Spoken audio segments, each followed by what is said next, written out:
সুপ্রভাত বন্ধুরা, আপনাদের সবাইকে স্বাগত জানাই হিমাচল প্রদেশের পাহাড় থেকে। পশ্চিমবঙ্গ থেকে সাইকেল নিয়ে ভারত ভ্রমণে বেরিয়েছি। আজকে তার 213তম দিন, আর সিমলা পার করে 36 কিলোমিটার দূরে এসে এই জায়গাটাতে আমরা টানা 7 দিন ধরে ক্যাম্পিং করছি। কিন্তু আজকে একটা সমস্যা হয়ে গেছে, আমাদের জলের বোতল প্রায় সবকটাই খালি। তাই প্রতিদিনের মতো আজকেও পাহাড় থেকে নিচে নেমে বাজারে গিয়ে কিছু জিনিসপত্র আর জল নিয়ে আসতে হবে। আর ওইদিকে জঙ্গলের মধ্যে রয়েছে আমাদের টেন্ট। আর এখন আমার এই ব্যাগটা নিয়ে নিচে বাজারে যেতে হবে, বাজার করে আবার এই পাহাড়ের ওপরে ফিরে আসব। তো বন্ধুরা, এখন আমি আছি শালাঘাটে। বাজার থেকে প্রয়োজনীয় জিনিসপত্র নিয়ে নিয়েছি, আর আমার ব্যাগের মধ্যে দেখতে পাচ্ছেন 4 বোতল জলও রয়েছে।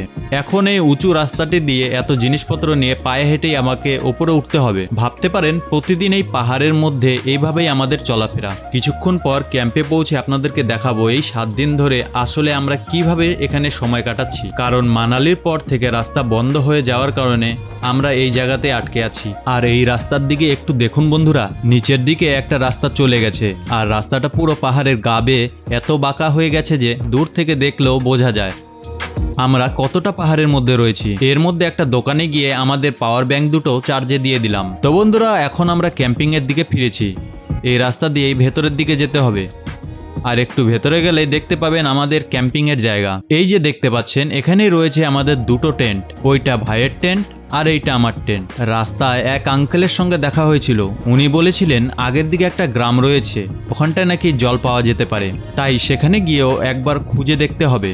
আর এতগুলো জলের বোতল নিয়ে আমাদেরও চিন্তা হচ্ছে। তবে একটা কথা বলতেই হবে বন্ধুরা, এই জায়গাটা কিন্তু অসম্ভব শান্ত।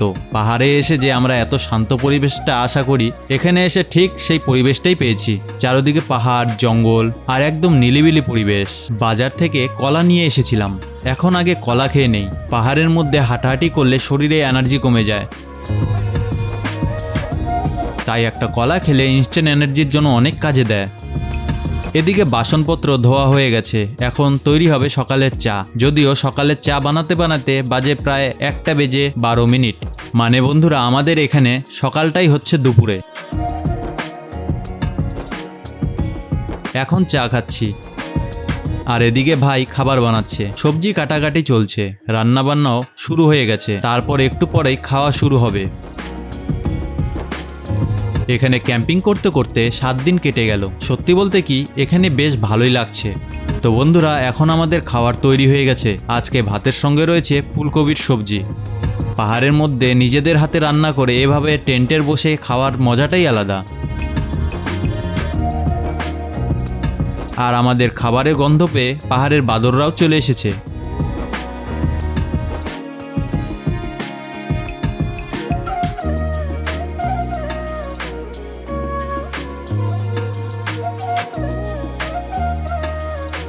তো বন্ধুরা, এখন আস্তে আস্তে সূর্য ডুবে যাচ্ছে। চারদিকে অন্ধকার নামার আগে আমাকে একটা কাজ করতেই হবে, জল নিয়ে আসতে হবে। তাই এবার গ্রামের দিকে যাচ্ছি, দেখি কোথাও জল পাওয়া যায় কিনা।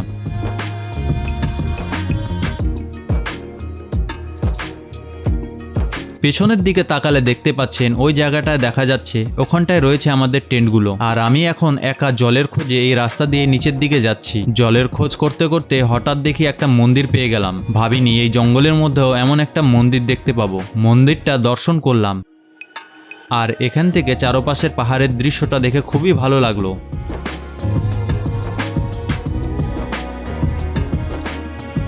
এরই মধ্যে আবার প্রচণ্ড হাওয়া শুরু হয়েছে, আর সামনে দেখতে পাচ্ছেন ওইটাই মন্দির। এবার চলুন আপনাদেরকে আমাদের ক্যাম্পে ঢোকার রাস্তা দেখাই। জায়গাটা দেখতে যেমন সুন্দর তেমনই কিন্তু ভয়ঙ্কর, কারণ একটু পা পিছলে গেলেই বিপদ। নিচে তাকালে দেখতে পাচ্ছেন অনেকটা নিচে একটা রাস্তা চলে গেছে। এখান থেকে যদি কেউ পড়ে যায়, সোজা নিচের ওই রাস্তা গিয়ে পড়বে। তাই এখানে খুব সাবধানে চলাফেরা করতে হয়। তো বন্ধুরা, শেষ পর্যন্ত আমরা আমাদের টেন্টের জায়গায় পৌঁছে গেছি। কিন্তু এখানে একটা ঘটনা ঘটেছে। ভাই একটু আগে জঙ্গলের মধ্যে গিয়েছিল, সেখানে কিছু একটা দেখে ভয় পেয়ে গেছে। কারণ ওই জঙ্গলের মধ্যে চিতাবাঘও নাকি দেখা যায়। তাই আমরাও এখানে একা একা জঙ্গলের মধ্যে যাওয়ার সাহস করি না। আর এবার আসল সমস্যা, আমাদের জলের বোতলগুলো দেখুন, অনেকগুলো বোতল একদম খালি হয়ে গেছে। এখন আবার আমাকে নিচে গিয়ে সব বোতলে জল ভরে নিয়ে আসতে হবে। বাজারের রোড দিয়ে নিচে নামার পর একটা রাস্তা আছে, সেই রাস্তা দিয়ে গেলে একটা হ্যান্ডপাম্প রয়েছে। আমাদের কাছে মোট 13টা জলের বোতল ছিল, আর শেষ পর্যন্ত 13টা বোতলেই জল ভরে নিয়ে এলাম। মানে আজকে জলের পিছনেই বেশ ভালো একটা অভিযান হয়ে গেল। এদিকে রাতের খাবারও তৈরি হয়ে গেছে, আর বাইরে তখন একদম ঘুটঘুটে অন্ধকার।